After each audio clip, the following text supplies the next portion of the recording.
Programa Tua Saúde. Oferecimento Royal Face, Escola Roda Peão, HM Tech e Elos Academia. Olá, seja bem-vindo! Estreia hoje o nosso programa semanal de saúde. Obrigada pela sua companhia aqui comigo. Você é o nosso convidado especial. E o nosso programa vai abordar assuntos importantes de saúde, prevenção, bons hábitos e qualidade de vida. E você também pode participar do nosso programa deixando sua dúvida ou sugestão de algum assunto que queira conhecer um pouco mais com o nosso time de especialistas. Então vem comigo!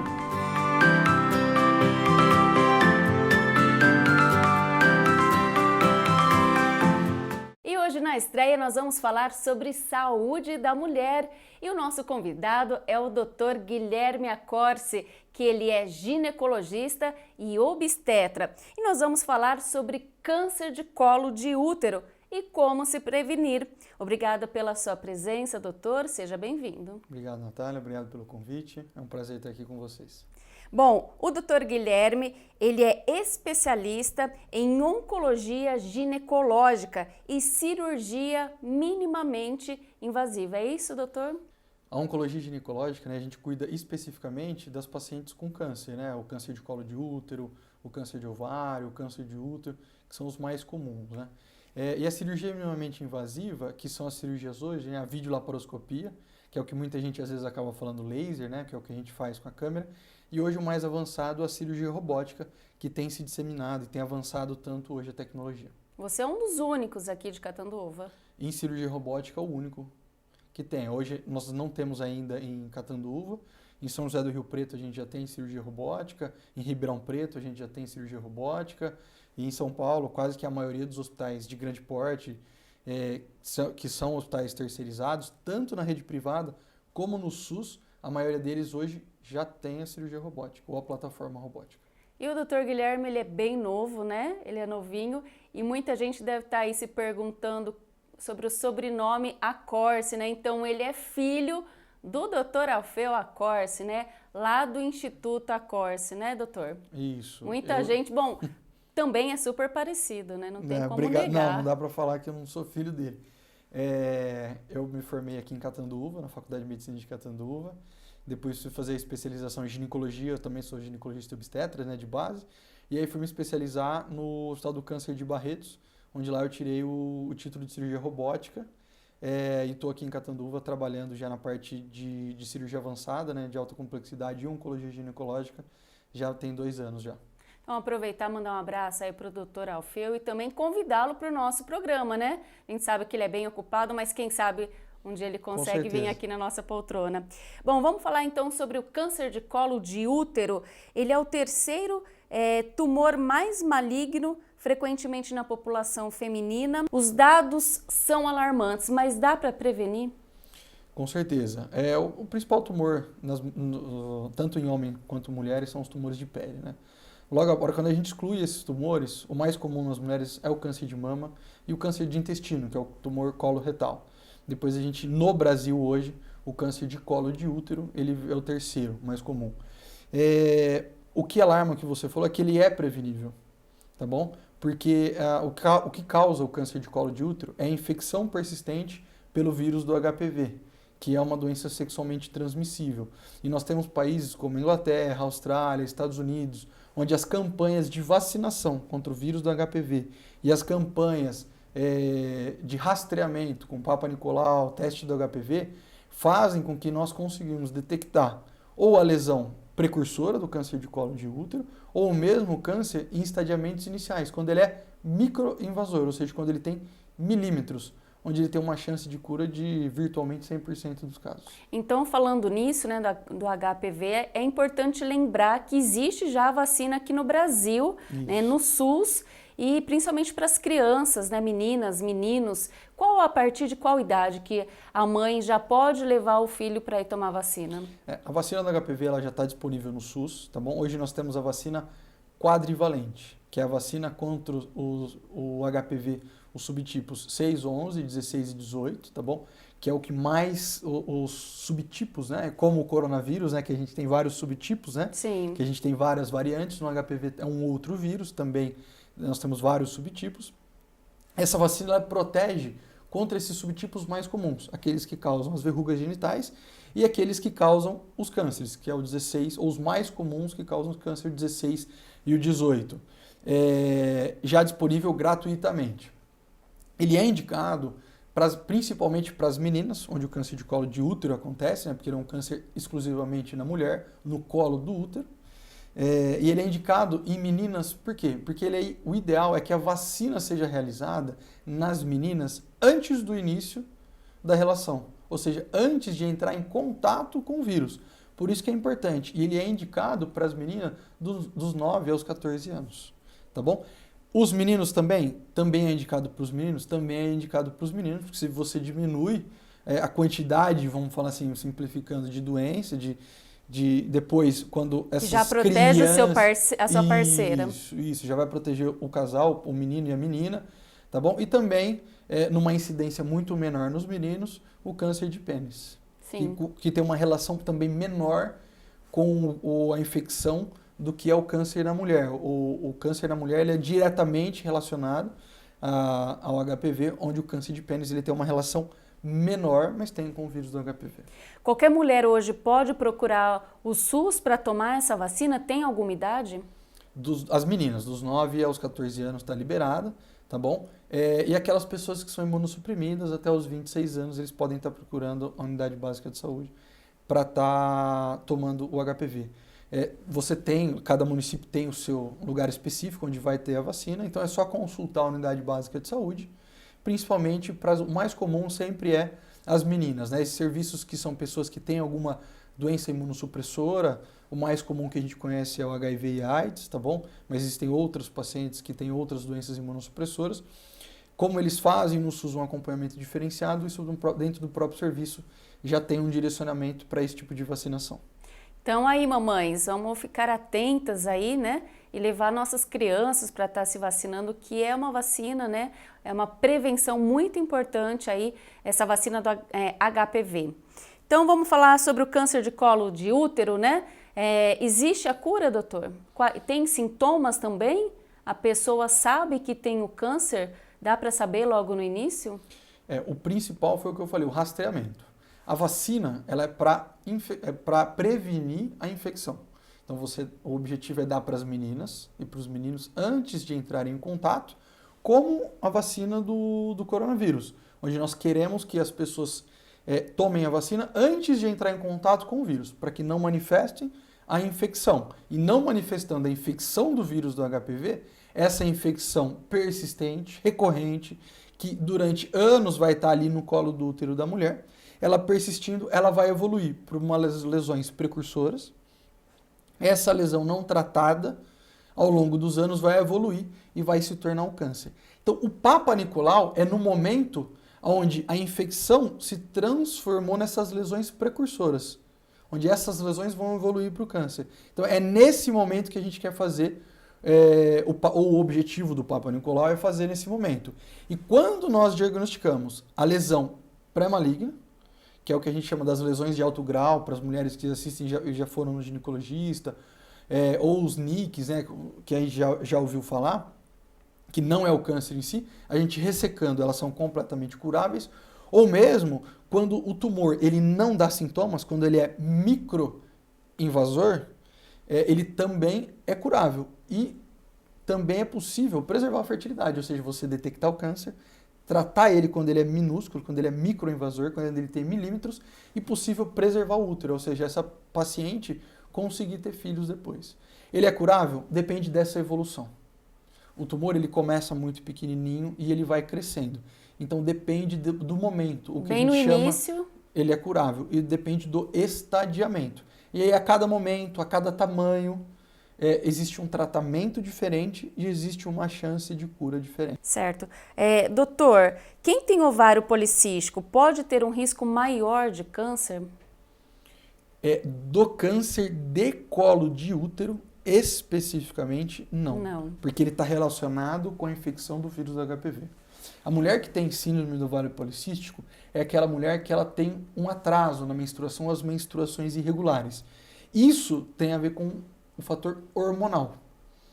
O ovário policístico, ele é uma consequência da alteração hormonal que essa paciente tem. Então, ele é uma consequência, ele não é a causa das alterações hormonais. Outra causa das alterações hormonais está relacionada com o câncer da Fátima Bernardes, que ele é diretamente relacionado ao estímulo hormonal. Então, para a gente desenvolver um câncer, a gente sempre tem que ter um estímulo agressor. Para o câncer de colo de útero, é o vírus do HPV. Para o câncer do corpo, do endométrio, é o estímulo hormonal. Ou uma das principais causas para o câncer de endométrio ou do corpo do útero é o estímulo hormonal.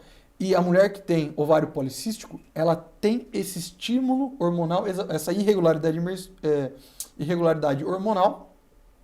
E essa irregularidade hormonal, ela vai causar um estímulo crônico no útero, um estímulo crônico, como câncer de pele. Aquelas pessoas que trabalham muito no sol, aquele estímulo, não usam protetor solar, aquela agressão, risco. Então, essa paciente tem um risco aumentado do câncer quando tiver na menopausa, um risco aumentado do câncer de endométrio. E aquela moça mais jovem que teve a infecção pelo vírus do HPV, que tem essa agressão, o câncer de colo de útero. Doutor, vamos falar então um pouquinho sobre o tratamento. A pessoa que é diagnosticada com câncer de colo de útero, então qual é o tratamento? Existe uma cirurgia? Existe um tratamento? Como que é feito? A paciente que é diagnosticada com câncer de colo de útero, né, como eu disse, é o estadiamento, é o momento da doença. Ela é inicial? Ela é intermediária? Hoje, quem já teve um contato, um parente ou quem já teve câncer, já ouviu falar que a gente classifica, né? 1, 2, 3 e 4, né? Então, esse momento que a doença está é o que vai determinar para a gente o tipo de tratamento. Nos seus estadiamentos mais iniciais, ou quando o tumor ele é pequeno, quando ele é inicial, a cirurgia para retirada do útero, ela é curativa, ou seja, a gente retira o útero. Essa cirurgia ela também tem estadiamentos, né? Vai desde uma cirurgia mais simples até uma cirurgia mais complexa. E a partir do momento que esse tumor ele passa a crescer, ele sai do colo do útero. Para as pessoas mais simples, né, sempre dizem que ele enraiza, né? Ou seja, quando ele dá metástase, a cirurgia deixa de ter um benefício. Na imensa maioria dos casos. Cada caso é um, lógico, mas na maioria das vezes, quando ele cria metástase ou quando ele enraiza, né, que as pessoas mais simples falam, a cirurgia não tem benefício, é a rádio e a quimioterapia. Então é muito importante fazer essa avaliação. O exame ginecológico, o exame especular, o exame de estoque, e lógico, e os exames mais avançados, ressonâncias, tomografias, que a gente tem hoje para determinar isso, o tamanho do tumor. Ele cresceu um pouquinho para o lado, ele soltou um pedacinho, foi para um outro órgão, e aí nós vamos definir junto com o paciente pode operar, o paciente não pode operar, o paciente pode fazer a radioterapia, o paciente não pode fazer a radioterapia, o paciente pode fazer a quimioterapia, não pode fazer a quimioterapia. Então, para aquele paciente a gente vai individualizar essa conduta. A questão genética pode influenciar no câncer de útero? No câncer de colo de útero, é muito importante a gente diferenciar isso, tá bom? Porque a gente sempre vê o útero como um órgão só, mas como eu falei, a causa do colo é uma, a causa do corpo do endométrio é outra. Então esses tumores, a história natural, a biologia desses tumores são diferentes, como eles se desenvolvem, como eles crescem, como eles espalham, e o tratamento é diferente.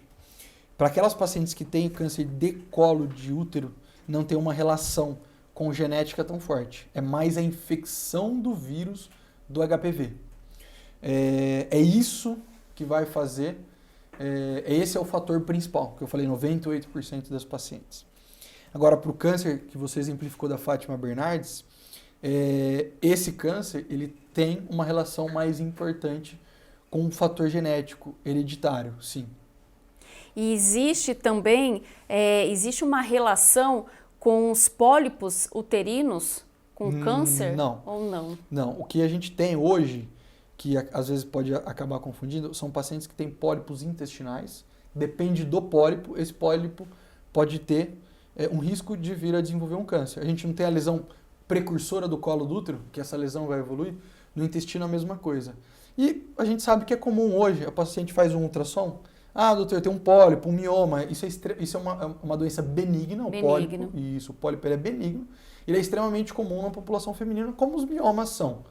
Então, como a gente às vezes tem essa relação, e muita gente ouve de conhecidos ou da família que tem um pólipo intestinal que evolui, às vezes acaba tendo essa relação do pólipo do útero, da verruguinha do útero, tem a relação, mas ela não evolui, ela não é uma lesão precursora para o câncer de colo de útero. Nós temos doenças genéticas, né? São doenças polipoides intestinais, que elas também têm relação com o câncer. Então isso às vezes acaba confundindo, né? Porque é uma doença genética, isso acaba indo para a família, né? Vamos avaliar todo mundo da família. Então às vezes acaba trazendo essa doença do pólipo, mas é diferente, o pólipo do intestino do pólipo do útero. O útero não tem uma relação com o câncer de colo de útero ou com o câncer do corpo, o câncer do endométrio. Essas pacientes com câncer geralmente são jovens ou já estão na menopausa? As pacientes que têm câncer de colo de útero, geralmente dos 35 aos 45 anos. Por quê? O HPV ele é mais frequente nas meninas dos 20 aos 24 anos. E por que o câncer de colo de útero, se ele é diretamente relacionado ao vírus do HPV, ele acontece nas mulheres um pouco mais velhas, dos 35 aos 45 anos? Porque aquela menina jovem, o organismo dela consegue combater a infecção mais eficiente do que aquela mulher que está um pouco mais velha. Então, ela consegue combater, ela consegue eliminar o vírus, ela é mais eficiente nessa tarefa. Aquela mulher um pouco mais velha não consegue fazer isso. Então, a infecção fica persistente, a agressão fica ali no colo do útero, e aí desenvolve o câncer dos 35 aos 45. Então, antes da menopausa. No caso da Fátima Bernardes, o tumor na pós-menopausa ou após a menopausa é quando ele é mais frequente. Quando você não tem mais o estímulo da menstruação, de ter filhos, tudo, é quando vem a desenvolver o câncer, ou quando o câncer é mais comum. Não que ele não possa ocorrer em pacientes mais velhos. Não que o câncer de colo de útero também não possa acontecer em mulheres mais velhas, depois da menopausa. Acontece, mas ele é mais frequente nessa população, dos 35 aos 45, e no câncer do corpo, no câncer do endométrio, após a menopausa, dos 60 aos 65 anos. Bom, e o Papa Nicolau a partir de que idade? Ou tem uma idade ou já pode fazer a partir da primeira relação? Teve a primeira relação, procura o médico, começa a fazer? Não. O Ministério da Saúde hoje preconiza, e todos os países hoje preconizam a partir dos 25 anos. Justamente por isso. Eu acabei de falar, dos 20 aos 24 anos é o mais frequente, onde a população, os homens, as mulheres, onde eles vão ter mais contato com o vírus do HPV e onde é mais frequente ter infecção, mas não é a idade mais frequente do câncer, porque combate, porque o organismo consegue eliminar o vírus. E nas meninas mais jovens também. Então por isso que a gente não faz, porque se a gente fizer Papa Nicolau, vai dar uma alteraçãozinha. Aqui, lembra que eu falei que é uma evolução? Você tem infecção pelo vírus do HPV, essa infecção vai evoluindo, vai evoluindo, vai evoluindo. Na maioria das vezes, entre a infecção e vamos chamar da primeira evolução, da infecção para a lesão precursora, nessa evolução, a maioria das meninas, principalmente abaixo dos 24 e mais ainda abaixo dos 25 anos, ela regride. O organismo combate e isso regride. Então, quando a gente vai fazer, se nós fizermos Papa Nicolau nessa população toda, onde você vai ter mais infecção, nós teremos mais infecção, nós vamos ser mais agressivos, nós vamos fazer mais procedimentos cirúrgicos. Isso não vai trazer mais cura, porque ela ia regredir de qualquer jeito, não é câncer, é a infecção, é a lesãozinha precursora, então não é o câncer, então a gente ia ser mais agressivo, ia fazer mais procedimento cirúrgico, risco de trabalho de parto prematuro, abortamento, então ou a gente trazer para essa população de meninas jovens outros riscos sem benefício nenhum. Então o importante é fazer acima dos 25 anos. Lógico, você precisa estar com o ginecologista anualmente, você vai discutir, cada caso é um caso, o ginecologista vai estar com você, vai estar fazendo um acompanhamento, ele pode fazer o Papa Nicolau, tá bom? Mas o ginecologista ele precisa entender isso, porque o Papa Nicolau ele é mais indicado hoje dos 25 aos 64 anos. Doutor, mudando um pouquinho de assunto, mas acho que é uma dúvida aí que muitas mães têm. A partir de quando que eu levo a minha filha para fazer uma consulta? Porque a gente sabe que criança muitas vezes tem uma coceirinha, já começa a apresentar algum tipo de corrimento. Eu levo no pediatra ou eu levo no ginecologista? A gente fala que para o ginecologista, a partir ali da primeira menstruação, você já pode estar levando para o ginecologista, para ele estar acompanhando junto, porque é uma fase de mudança, onde a menina ela tem muitas perguntas, principalmente é um momento onde o corpo da menina está se desenvolvendo, né? O desenvolvimento dos seios, o desenvolvimento de todas as características femininas, o desenvolvimento dos pelos, e aí isso vai culminar, ela acaba ficando um pouquinho mais alta, até antes, isso acontece em geral antes nas meninas do que nos meninos. Então, como esse momento acaba sendo um momento mais crítico, acaba sendo o momento ideal para levar para o ginecologista, para ele estar acompanhando e estar conversando e estar tirando as dúvidas, né? Eu acredito. Principalmente. Mas eu acho que assim, nada que a gente não esteja preso, né? Acho que o início do desenvolvimento, onde começam a aparecer aquelas dúvidas, acho que sempre pode levar para o ginecologista, mas esse sempre é um momento onde surgem as maiores dúvidas, e aí a paciente ela cria um laço muito importante. Então a gente fala nesse momento, não vai existir uma conduta, não vai existir alguma medicação para o médico ou para o ginecologista, mas especificamente prescrever, mas é muito importante o laço que aquela menina vai formar com o ginecologista, aquela com o seu confiança, médico, ou a sua né? ginecologista, a sua médica, aquela confiança para poder fazer o Papa Nicolau, para mais para frente poder fazer uma mamografia, para ver se às vezes tem alguma alteração, ela está sempre procurando o ginecologista, para poder tratar isso sempre no começo, para não deixar. Hoje isso tem mudado muito, mas antigamente as mulheres, principalmente mais velhas, vamos falar assim, as nossas avós, essa relação era muito mais difícil, né? Então a gente vê, e no meu caso, que trato especificamente de cânceres, né? A gente vê pacientes que já tinham sintomas, e às vezes sintomas graves do câncer, e elas nunca procuraram o ginecologista, porque isso não era um hábito delas procuraram o ginecologista, elas não Principalmente tinham homem, né? Era mais comum você ter médicos homens, então ela não tinha essa relação médico-paciente com o ginecologista, que é muito importante. Então, você perde um timing, e de novo, eu vou puxar a sardinha para o meu lado aqui, né? A gente fala do câncer, até porque o impacto é muito maior. Então, a gente acaba fazendo um diagnóstico, às vezes, de doenças avançadíssimas, onde não tem mais cura. E aí a gente reverte, vamos falar assim, para o final, a gente traz isso para essa menina, hoje, que vai criar um laço, que vai procurar o médico, que vai estar fazendo um Papa Nicolau, se tiver um corrimento, uma infecçãozinha, se tiver um nódulo de mama, uma alteração menstrual, ela vai ter essa relação com o ginecologista normalmente e ela vai estar muito próxima. Então ela vai ter liberdade para falar mais coisas, entendeu? Então esse laço é muito importante, esse laço de confiança com a sua médica, com o seu médico. Às vezes, mesmo que ela troque, ela tem essa consciência da importância de fazer esse acompanhamento anual com o ginecologista. Doutor, eu queria que você, só para terminar, falasse um pouquinho sobre a cirurgia invasiva, né? Como que funciona? Aqui em Catanduva não tem, né? Como você mencionou, é em Rio Preto, no HB? O que a gente classifica hoje, porque antigamente a evolução da cirurgia, né? Quando a gente estuda, quando a gente começou isso, né? A anestesia a gente realizava de maneiras muito mais precárias do que é hoje, e isso vem avançando, a cirurgia também caminha para isso.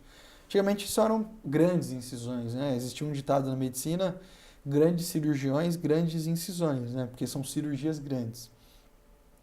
Com o avanço da tecnologia, surgiu o quê? A videolaparoscopia, que muita gente conhece como cirurgia de laser, né? Onde a gente faz uma incisão muito pequena no umbigo, coloca uma câmera e a gente faz a cirurgia sem fazer um corte, uma incisão grande. Para a cirurgia da mulher, a gente tem a abordagem por via vaginal, ou a retirada do útero, né, por via vaginal, sem fazer nenhum corte na barriga. Isso também é uma cirurgia minimamente invasiva. E hoje o avanço que a gente tem mais recente é a cirurgia robótica. Então, todos esses englobam a cirurgia minimamente invasiva. E a cirurgia robótica, hoje, que tem em Rio Preto. Então, hoje a gente faz para as nossas pacientes no consultório, no Instituto Acorce Medicina da Mulher, lá, eu e o Dr. Alfeu. Nós fazemos as cirurgias, 98% das nossas cirurgias são cirurgias minimamente invasivas, por videolaparoscopia e cirurgias vaginais. E por que a importância da cirurgia minimamente invasiva, que eu acho isso muito importante? A recuperação da paciente é menor, o sangramento é menor, o risco de complicações são menores, o tempo que essa mulher consegue voltar a trabalhar é melhor. Então, você consegue realizar a cirurgia, lógico, quando bem indicada, né? Você tem que ter, por isso que a gente fala 98%, 90% das nossas cirurgias são por cirurgia minimamente invasiva, porque tem essa boa indicação, né? Não adianta você querer resolver tudo, porque também não é tudo que pode ser feito com isso. Isso é uma arma que a gente tem para tratar as nossas pacientes.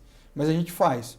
O que a gente não tem em Catanduva hoje é a plataforma, é o robô, que é o que a gente faz, que é a próxima evolução, onde aquele material que a gente usa para fazer a cirurgia de videolaparoscopia, a gente faz com um robô. E qual é o benefício que traz? Ele traz os mesmos benefícios da videolaparoscopia da cirurgia vaginal. Sangramento, complicações, recuperação, que são os principais.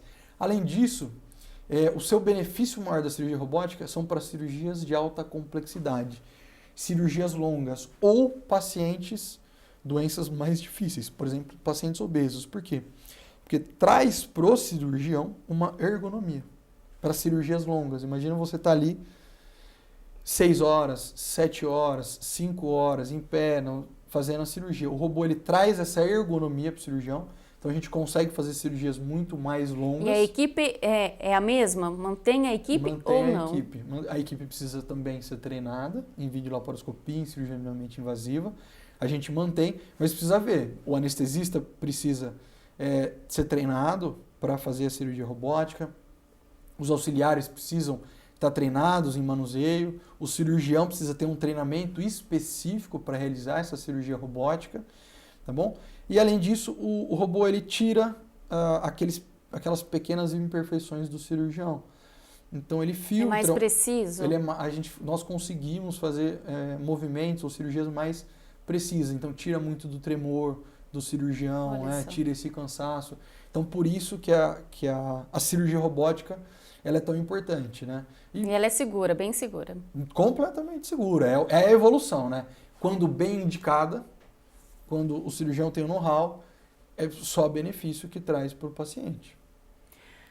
Espero que você tenha gostado da nossa entrevista, nosso bate-papo aqui com o Dr. Guilherme Acorce. Doutor, gostaria que você deixasse um contato, um telefone ou rede social para o pessoal, se tiver alguma dúvida ou quiser conhecer lá o Instituto Acorce. Nós estamos nas redes sociais, né, tanto no Facebook quanto no Instagram, instituto.acorce.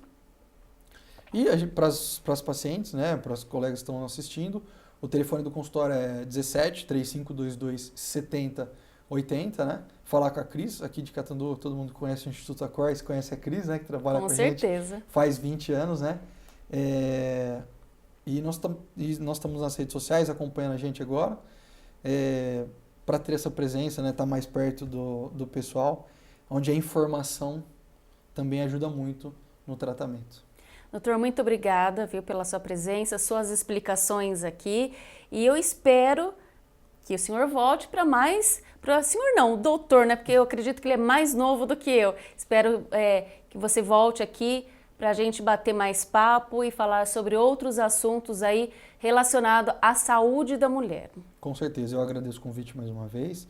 Nós estamos sempre à disposição. Vamos trazer o Dr. Alfeu para falar um pouco. Vamos sim. A gente sabe que todas as pacientes adoram a maneira dele falar, né? Ele é um comunicador nato. Trazer ele também aqui para falar com todo mundo e nós estamos sempre à disposição. Mais uma vez, obrigado. Muito obrigada e um abraço a todos. Acompanhe o nosso trabalho nas redes sociais e até a próxima semana. Até lá!